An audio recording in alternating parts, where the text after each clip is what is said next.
এই আয়কর রেয়াতের যে হিসাবগুলি আছে সেই হিসাবগুলি করতে যাতে আপনাদের সমস্যা না হয়। তাহলে আয়কর রেয়াতের যে ম্যাথগুলি আছে এগুলি আসলেই অনেক সহজ, তবে যাতে যারা বুঝে বা যারা পারে তাদের জন্য কিন্তু সহজ হবে। আয়কর রেয়াতের যে ম্যাথগুলি আছে এগুলি আসবেই। আয়কর রেয়াত থেকে ম্যাথ বা আয়কর রেয়াত থেকে প্রশ্ন 100-তে 100 আসবে, এতে কোনো সমস্যা হওয়ার কথা না আমার জানা মতে। তাহলে আয়কর রেয়াতের হিসাবে আমরা কি পড়ছিলাম? আয়কর রেয়াতের সূত্রটা কি পড়েছিলাম?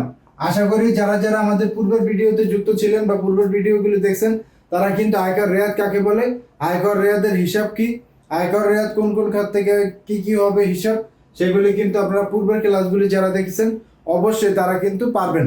আর যারা পূর্বের ক্লাসগুলি দেখেন না, এই ক্লাসটি শুধুমাত্র আমাদের সাথে যুক্ত হয়েছেন, তা আপনারা কিন্তু পারবেন না। তো দয়া করে আপনারা পূর্বের ভিডিওগুলি দেখার অনুরোধ থাকবে। তাহলে কি হবে? মোট বিনিয়োগের, আর তারপর আজকেও লিখতেছে, আপনারা যে পূর্বেরগুলি দেখেন না, আজকেও যে লিখতেছি মোট বিনিয়োগ গুণ হচ্ছিল 15%। বিনিয়োগের ছিল 15%, করের ছিল মোট করযোগ্য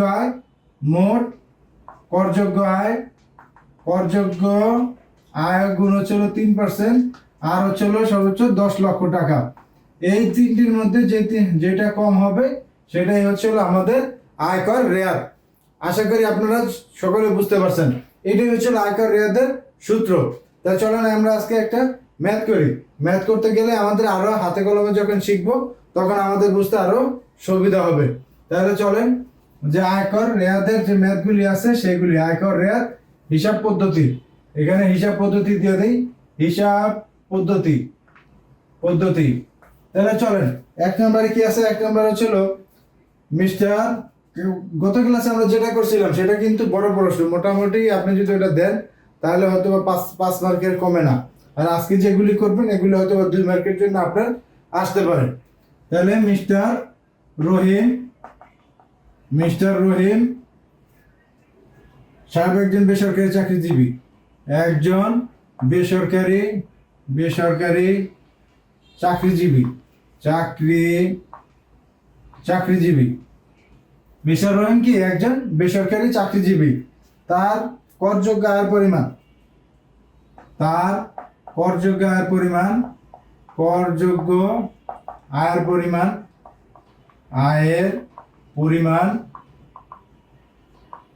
হচ্ছিল 20 লাখ টাকা। তিনি কি করেন? একজন চাকরিজীবী, কিন্তু তার করযোগ্য যে আয় আছে সেই করযোগ্য আয়ের পরিমাণ হচ্ছিল কত? 20 লাখ টাকা। তাহলে 2024-25 আয় বর্ষে 24 আয় বর্ষে তার বিনিয়োগের পরিমাণ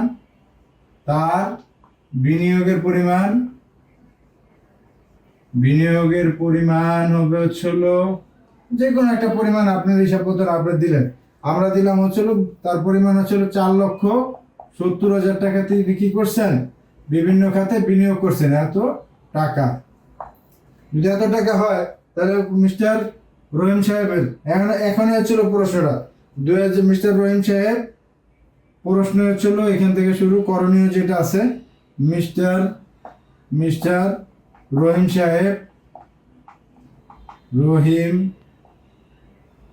সাহেব 2025-26 কর বর্ষে কত টাকা রেয়াত পাবেন।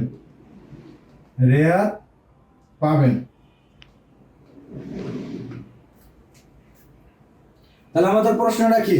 আশা করি আপনারা বুঝতে পারছেন। যারা যারা আমাদের সঙ্গে যুক্ত আছেন অবশ্যই আপনারা খাতা কলমে করার চেষ্টা করবেন। তাহলে এখানে কি আছে? মিস্টার রহিম একজন বেসরকারি চাকরিজীবী, তিনি একজন চাকরিজীবী। তাহলে কি হলো? তিনি কিন্তু সরকারি চাকরিজীবী না, তিনি কিন্তু একজন বেসরকারি চাকরিজীবী। তাহলে তার কি হলো? তার করযোগ্য আয়ের পরিমাণ কত? 20 লাখ টাকা। তার করযোগ্য আয়ের পরিমাণ 20 লাখ টাকা, এবং 2024 এবং 2025 আয় বর্ষে তার বিনিয়োগের পরিমাণ হচ্ছিল 4,70,000 টাকা। যদি 4,70,000 টাকা হয় তাহলে মিস্টার রহিম সাহেবের যে 2025 এবং 2026 কর বর্ষে কত টাকা তিনি রেয়াত পাবেন সেই রেয়াতের হিসাবটি আমাদের করতে হবে। তাহলে চলেন আমরা রেয়াতের হিসাবটি করি। রেয়াতের হিসাবটি হচ্ছে আমরা যদি প্রশ্নটা এখানে মুছে দিই, তাহলে আমাদের দুইটি জিনিস দরকার। দুইটি জিনিস দরকার কি আমাদের সূত্র অনুযায়ী? প্রথম দরকার কি মোট বিনিয়োগ, তাহলে আমরা পাইছি কত?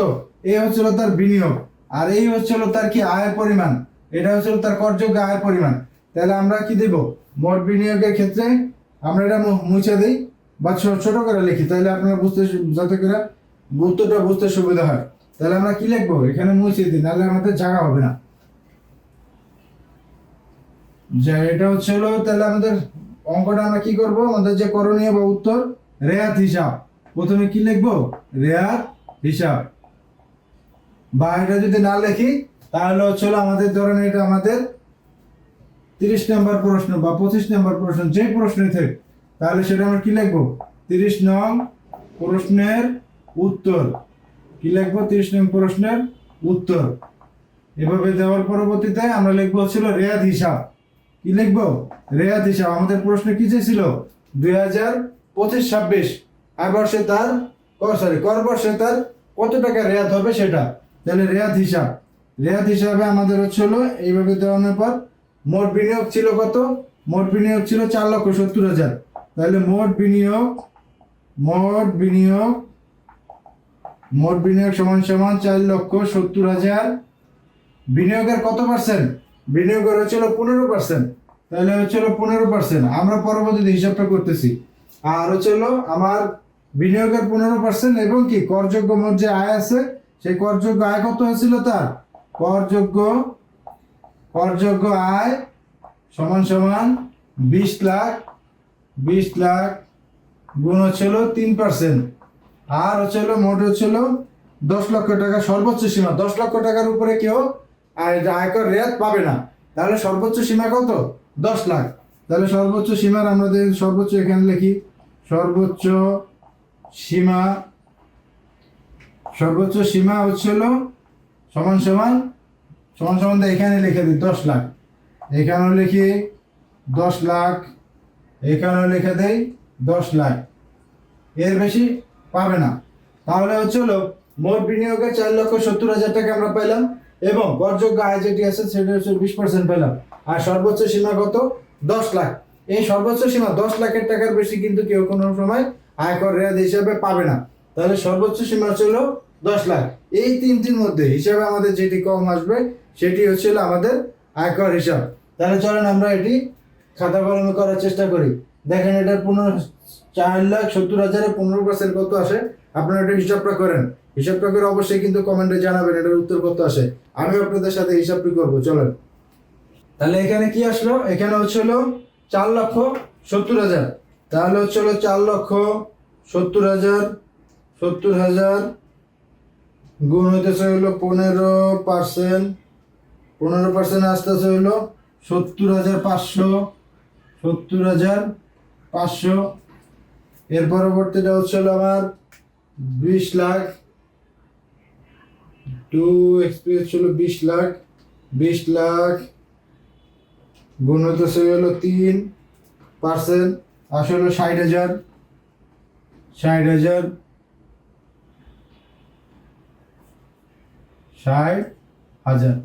তাহলে আমার এখানে কি হলো? 70,500 আর হলো 60,000 আর হচ্ছিল 10 লাখ। তাহলে এই তিনটির মধ্যে আমার সূত্র অনুযায়ী কি হবে? এই তিনটির মধ্যে ইনশাল্লাহ যেটি কম, আমাদের হিসাবে যেটি কম হবে সেটাই হচ্ছিল করযোগ্য হিসাব। তাহলে এখানে আমরা 3 টাকা, কয় টাকা বেশি আর কয় টাকা কম? আমাদের 10 লক্ষ টাকা আসার কোনো সুযোগ নেই। এটা হচ্ছে সবচেয়ে বড়, 70,000ও বড়। তাহলে তিনি করযোগ্য পাইলেন কত? মোট হচ্ছিল 60,000 টাকা। তাহলে আমরা এটা কি দিব? যে রেয়াতের পরিমাণ, উত্তর তো আমরা একবার লিখছি 30 নং প্রশ্নের উত্তর। তাহলে এখানে লিখে দেব শুধু রেয়াতের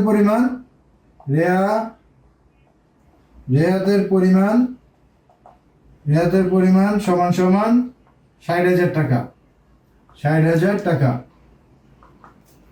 আমাদের সাথে যারা যুক্ত ছিলেন, এর মধ্যে বুঝেন নাই এরকম কেউ যদি থেকে থাকেন, তাহলে অবশ্যই কমেন্টে জানানোর জন্য অনুরোধ থাকবে। আর আপনি যদি বুঝে থাকেন তাহলে ইতিহাস বা যে কোনো ধরনের পরামর্শ আপনি দেওয়ার অনুরোধ থাকবো। কেননা আমাদের যদি আরো কোনো কিছু বেটার ভাবে বোঝানোর কোনো সুযোগ থাকে বা আপনার কাছে যদি কোনো পরামর্শ থাকে, তাহলে অবশ্যই কিন্তু জানানোর অনুরোধ থাকবে আমাদের চ্যানেলটার সঙ্গে থাকার জন্য। তাহলে কি হবে? মিস্টার রহিম সাহেব একজন কি ছিলেন? বেসরকারি চাকরিজীবী। তিনি তার যে করযোগ্য আয়ের পরিমাণ ছিল 20 লাখ, এবং মিস্টার রহিম সাহেবের যে ছিল, মোট বিনিয়োগ ছিল 4,70,000। তাহলে তিনি 2025-26 কর বর্ষে কত টাকা কর রেয়াত পাবেন সেই হিসাবটি আমরা করলাম। তাহলে বিনিয়োগের হচ্ছিল 15%, করযোগ্য আয়ের হচ্ছিল 20%, সর্বোচ্চ সীমা কত? 10 লাখ। তাহলে রেয়াতের পরিমাণ কত? 60,000 টাকা। এটাই কি গেল? এটা হচ্ছিল আমাদের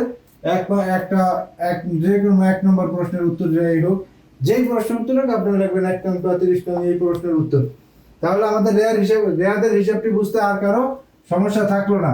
যদি আমরা আরেকটি ম্যাথ করি এই সেম প্যাটার্নের, তাহলে কিন্তু আমাদের বুঝতে আরো সহজ হবে আশা করি। আর যদি আপনারা কেউ না বুঝে থাকেন বা আরো কোনো যদি সমস্যা থেকে থাকে, তাহলে কিন্তু আপনারা জানতে পারেন। এটা কিন্তু আইটিপি এক্সামের জন্য খুবই গুরুত্বপূর্ণ।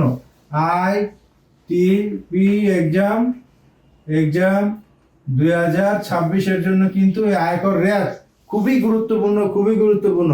এখান থেকে ছোট প্রশ্ন বা যে কোনো প্রশ্ন আসার সম্ভাবনা আছে। তাহলে চলেন আরেকটা করি। যদি আমরা পড়ি ডাক্তার কি দেব? ডাক্তার হচ্ছে হলো আচ্ছা, যেটা আছে ডাক্তার সাবিনা আক্তার।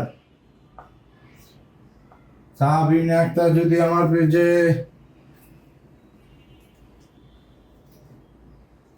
ডাক্তার মিতু খানম, যে কোনো একটা নাম, আপনার যে কোনো নাম কি আছে। ডাক্তার মিতু খানম একজন সরকারি চাকরিজীবী,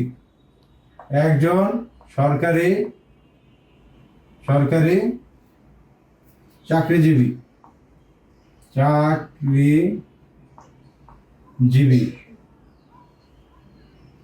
তিনি একজন সরকারি চাকরিজীবী। তার করযোগ্য আয়ের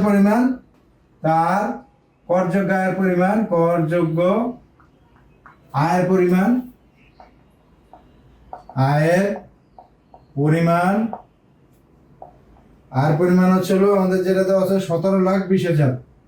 17,20,000 এটা কি তার করযোগ্য আয়।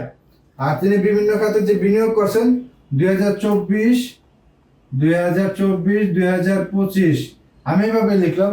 আচ্ছা, যেভাবে লেখা উচিত সেভাবে লিখি। 2025 এটা হচ্ছিল কি তার আয় বর্ষ। আপনারা যদি কেউ আয় বর্ষ বা কর বর্ষ সম্পর্কে না বুঝে থাকেন, তাহলে অবশ্যই কমেন্টে জানান। আমরা ইনশাল্লাহ পরবর্তীতে ভিডিও এটা দিব ইনশাল্লাহ। তাহলে আয় বর্ষে তাহলে কি হলো 2024 এবং 2025 আয় বর্ষে তার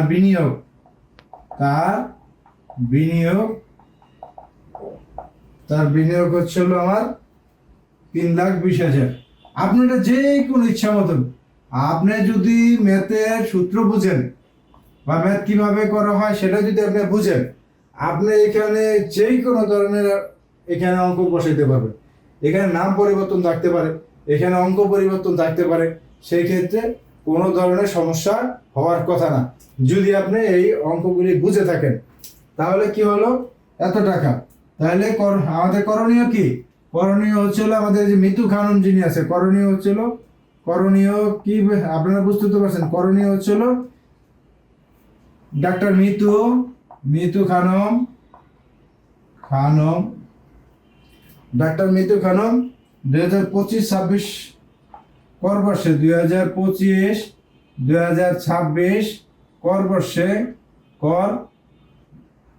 বর্ষে কত টাকা আয়কর রেয়াত পাবেন? কত টাকা আয়কর রেয়াত পাবেন?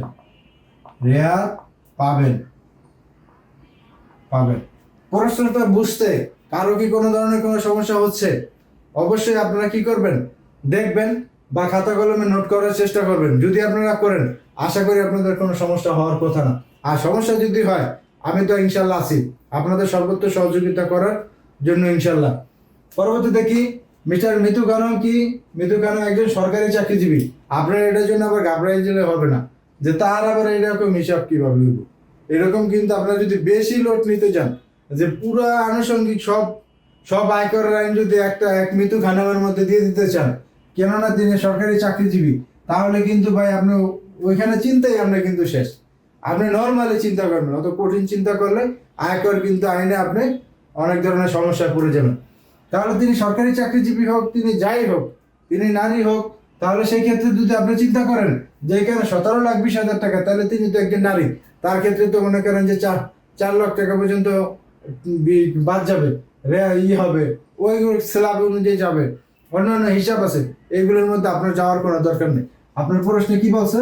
তিনি একজন সরকারি চাকরিজীবী হোক, তিনি একজন বেসরকারি চাকরিজীবী হোক, তিনি একজন যাই হোক, এখানে দেওয়া আছে কি তার মোট করযোগ্য আয়ের পরিমাণ।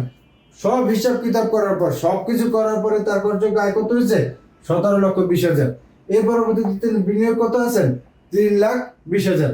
তাহলে আমাদের যেটা আছে সেই হিসাবে আমরা করব। তাহলে আমাদের কি পাইলাম? আমরা করযোগ্য প্রথমে পাইলাম হচ্ছে আমার আয়ের পরিমাণ, করযোগ্য আয়ের পরিমাণ। করযোগ্য আয়ের পরিমাণ পাইছি কত? 17,20,000। তাহলে আমি কি লিখবো? করণীয়।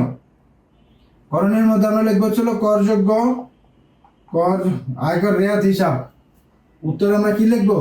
যে ধরেন এটা আমার প্রশ্ন আছে কত? 10। তাহলে আমি এখানে কি লিখবো? আমি এই চার্টটা একটু মুছে দিই, তাহলে আমাদের বুঝতে সুবিধা হবে। যদি আমি এই আয়বর্ষ করবর্ষ যদি এরকম নাও থাকে তাও সমস্যা নেই, আপনারা অবশ্যই বুঝতে পারছেন। তাহলে আমি কি লিখলাম? যে হচ্ছিল এটা যদি আমি 10 নং প্রশ্ন ধরি, তাহলে আমরা লিখবো 10 নং প্রশ্নের উত্তর লিখলাম। লেখার পরবর্তীতে এইভাবে সুন্দর করে একটা টান দিলাম, বা যার যেভাবে মন চায় সেইভাবেই করেন, আপনারা তো এখন আর ছোট না, সবাই এগুলো বুঝবেন। তার পরবর্তীতে আমরা কি লিখবো? যে রেয়াত হিসাব। কি লিখবো আমরা? রেয়াত হিসাব। রেয়াত হিসাবের মধ্যে এভাবে দেওয়ার পরবর্তীতে আমরা কি পেলাম? সর্বপ্রথম পেলাম তার করযোগ্য আয়ের পরিমাণ। তাহলে লিখবো মোট করযোগ্য আয়ের পরিমাণ। মোট করযোগ্য আয়ের পরিমাণ। করযোগ্য আয়ের পরিমাণ। আয়ের পরিমাণ। পরিমাণ কত পাইছি আমরা? দেখেন তো, কেউ বুঝতে পারেন কিনা, বলতে পারেন কিনা? দেখেন আমরা কর পাইলাম কত? কার্যযোগ্য পরিমাণ 17,20,000 টাকা। এটা কি পাইছি? তার করযোগ্য আয়ের পরিমাণ। এই করযোগ্য আয়ের পরিমাণে কত পার্সেন্ট? 3%। আয়ের কত পার্সেন্ট? 3%। মনে আছে তো ইনশাল্লাহ? তা আয়ের কত পার্সেন্ট? আয়ের হচ্ছে আমার 3%। এর পরবর্তীতে আমরা এখানে লিখবো, এর পরবর্তীতে আমার হচ্ছে মোট বিনিয়োগ। মোট বিনিয়োগের হচ্ছিল বিনিয়োগের হবে কত? বিনিয়োগ হচ্ছিল আমার 3,20,000। তাহলে লিখলাম 3,20,000। এখানে সামনে লিখি 3,20,000। 3,20,000 টাকা গুণ হচ্ছিল আমার বিনিয়োগের কত পার্সেন্ট? 15%। আর একটা যেটা আছে সেটা হচ্ছিল 10 লক্ষ টাকা সর্বোচ্চ। তাহলে আমি কি লিখবো? সর্বোচ্চ সীমা 10 লাখ। এটা আমি সরাসরি লিখে দিলাম। সর্বোচ্চ সীমা হচ্ছিল 10 লাখ। 10 লাখ। তাহলে আমরা হিসাব করে চলেন।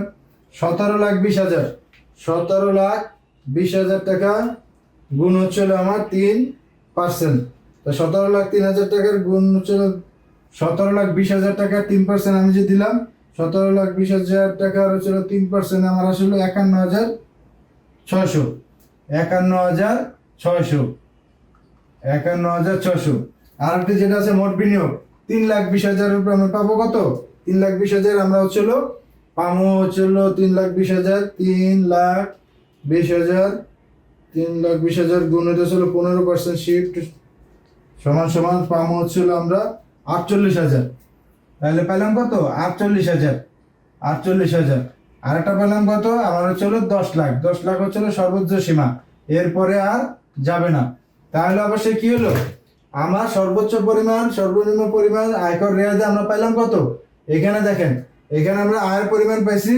আয়ের মধ্যে যে 3% ছাড় হবে, সে ছাড়ের মধ্যে পাইছি 51,600, পাইছি 48,000, আর পাইছিল 10 লাখ। তাহলে আমাদের উত্তর কি হবে? এই তিনটির মধ্যে যেটি সবচেয়ে কম হবে সেটাই হবে আমাদের কি অ্যান্সার। তাহলে আমরা পাইলাম হচ্ছে এখানে তিনটির মধ্যে আমি ধরে নিতে পারি 48,000 সবচেয়ে কম। তাহলে আমার উত্তর কি হওয়া উচিত? আমার উত্তর আমার রেয়াত হবে কত? রেয়াতের পরিমাণ। তাহলে আমি কি লিখবো? রেয়াতের উত্তর হচ্ছে রেয়াতের পরিমাণ 48,000 টাকা।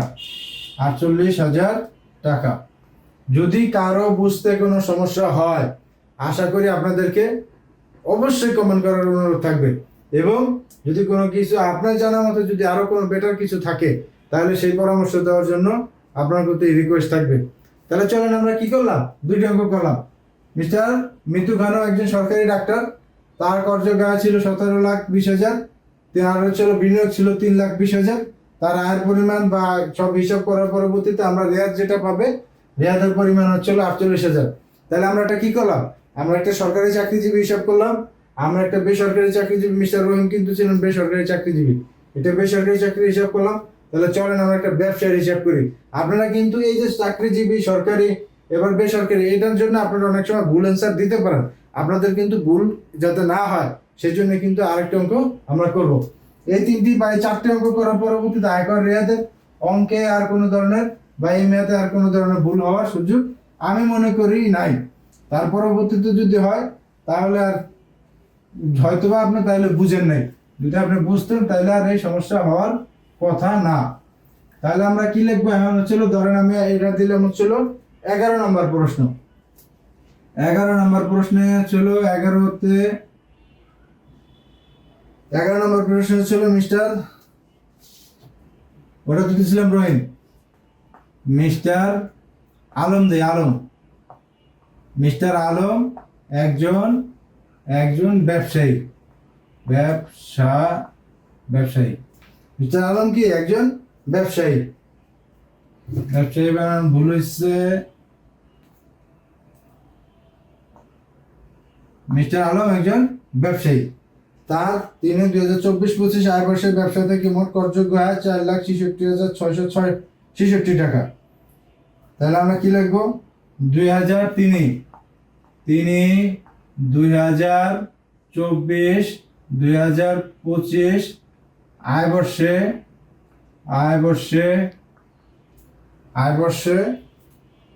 মোট করযোগ্য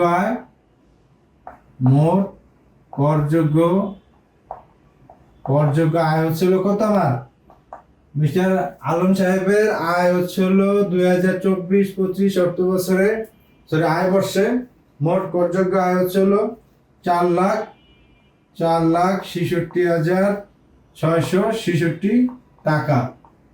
এটা কি তার মোট করযোগ্য আয়।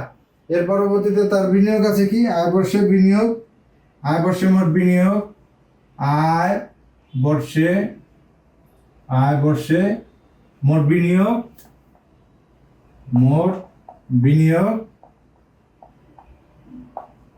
মোট বিনিয়োগ হচ্ছিল আমার 56,000 টাকা। তাহলে আমার করণীয় কি, করণীয় হচ্ছিল 2025-2026 কর বর্ষে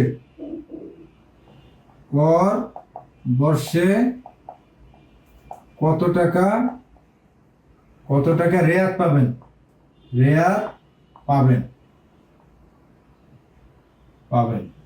এই উত্তরটা বা এই প্রশ্নটা বুঝেন নাই, আমার ভিডিও দেখতেছেন বা আমাদের সাথে যুক্ত আছেন ডেইলি ল একাডেমির সাথে, বুঝেন নাই এরকম যদি কেউ থাকেন অবশ্যই বলেন। তাহলে কি হলো, মিস্টার আলম একজন ব্যবসায়ী, তিনি 2024 এবং 2025 আয় বর্ষে মোট করযোগ্য আয় হচ্ছিল 4,66,666 টাকা এবং আয় বর্ষের মোট বিনিয়োগ তার 56,000 টাকা। তাহলে করণীয় হবে হলো 2025-26 কর বর্ষে কত টাকা রেয়াত পাবেন। আপনাদের যদি কর বর্ষ আর আয় বর্ষ বুঝতে সমস্যা হয়, সেটার ভিডিও আমরা অতি শীঘ্রই নিয়ে আসছি যাতে আপনারা আরো সহজে বুঝতে পারেন। সেটা আজকে এই টপিকের মধ্যে আমরা নিব না। এই টপিক হচ্ছে আয়কর রেয়াতের হিসাবে আমরা এখানে করব। তাহলে আয়কর রেয়াত হিসাব বের করতে আমাদের কয়টি বিষয় দরকার, আমাদের দুইটি বিষয় দরকার। সেটি কি, সেটা হচ্ছিল মোট করযোগ্য আয়। তার আমরা মোট করযোগ্য আয় কত পেলাম, 4,66,666 টাকা। আর একটা কি লাগবে আমাদের, আরেকটা লাগবে হচ্ছিল মোট বিনিয়োগ। তাহলে আমরা কি পেলাম, মোট বিনিয়োগ পেলাম 56,000 টাকা। আমাদের আর কোনো কিছু কি লাগবে, আর কোনো কিছু লাগবে না। এখন আমাদের হিসাব করতে হবে। তাহলে আমি এই লেখাটা কেটে দিই। করণীয় হবে 2025-26 কর বর্ষে কত টাকা রেয়াত পাবেন, এটা কিন্তু রেয়াতের হিসাব হচ্ছে। তাহলে আমাদের এটা কি 11 নম্বর প্রশ্ন। আমি কি লিখবো, 11 নং প্রশ্নের উত্তর। উত্তর লেখার পরবর্তীতে যে কেউ এক টান দেন, ওই দিক দিয়ে যেমন মন চায় আপনি সেটা ওইভাবে দেন। আপনি যেহেতু জীবনে এতদিন পরীক্ষা দিয়েছেন, এটা আর আপনার বলার সুযোগ নেই আমার।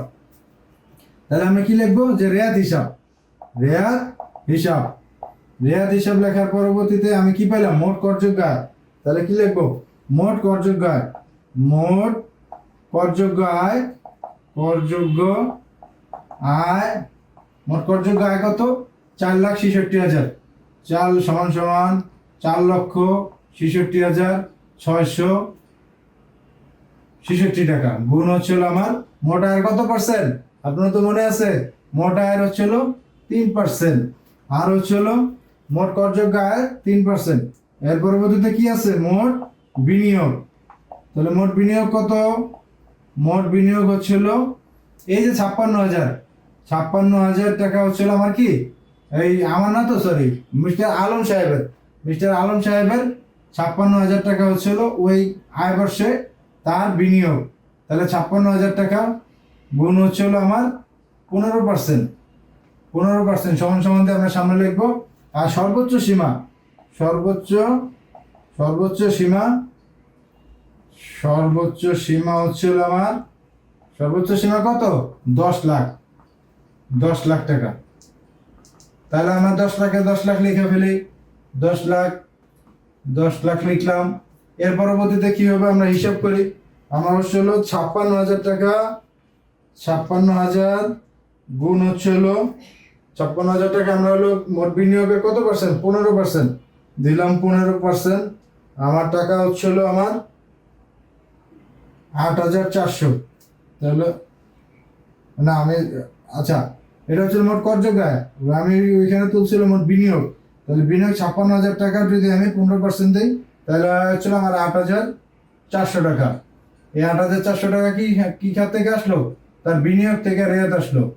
আর হচ্ছিল যদি আমি, আর হচ্ছিল করযোগ্য আয় যেটা আছে 4,66,667 টাকা গুণ হচ্ছিল 3%, 3% দেওয়ার পরবর্তীতে আমার আসলো হচ্ছিল 4,66,667 টাকা। এখানে আছে হলো আমার 4,01 টাকা কম 98, তাহলে হলো আসে হইতেছে হলো 13,999.98 পয়সা। আমরা 0.5 এর পরবর্তীতে গেলে কি ধরি, 1 টাকা ধরি। তাহলে আমরা এখানে সরাসরি কি দিয়ে দিই, 14,000 টাকা, 14,000 টাকা। তাহলে আমার এই তিনটার মধ্যে কি হলো, তিনটার মধ্যে সর্বনিচে হচ্ছিল কি 8,400 টাকা। তাহলে আমার মোট রেয়াতের পরিমাণ, রেয়াতের পরিমাণ হবে, রেয়াতের পরিমাণ হবে, রেয়াতের পরিমাণ হবে, রেয়াতের পরিমাণ হবে হলো 8,400 টাকা, 8,400 টাকা। এই হচ্ছিল আমাদের আয়কর রেয়াতের যে হিসাবগুলি আছে, আয়কর রেয়াতের হিসাব। তাহলে আমরা আশা করি সকল হিসাবগুলি আমরা বুঝতে পেরেছি। আমরা কিন্তু আজকে এবং কি গত ক্লাসে আমরা আয়কর রেয়াতের অঙ্ক কিন্তু আগের ক্লাসে অনেক বড় একটি করেছিলাম, আজকে কিন্তু ছোট ছোট 3টা পার্টে ভাগ করে করলাম। এ হচ্ছিল আয়কর রেয়াতের হিসাব। কি করলাম, একজন বেসরকারি চাকরিজীবী, একজন সরকারি চাকরিজীবী, একজন ব্যবসায়ী কিভাবে হলে তার আয়কর রেয়াত হিসাব করা হবে, সেই হিসাবটা কিন্তু আমরা সুন্দরভাবে আশা করি করতে পেরেছি। যদি কোনো ধরনের সমস্যা হয়ে থাকে বা আপনার বুঝতে কোনো ধরনের সমস্যা হয়, তাহলে অবশ্যই আমাদেরকে কমেন্টে জানাবেন। আমাদের পরিবারের সাথে থাকার জন্য এতক্ষণ আপনাকে অসংখ্য ধন্যবাদ। দয়া করে আমাদের সঙ্গে থাকবেন। আসসালামু আলাইকুম।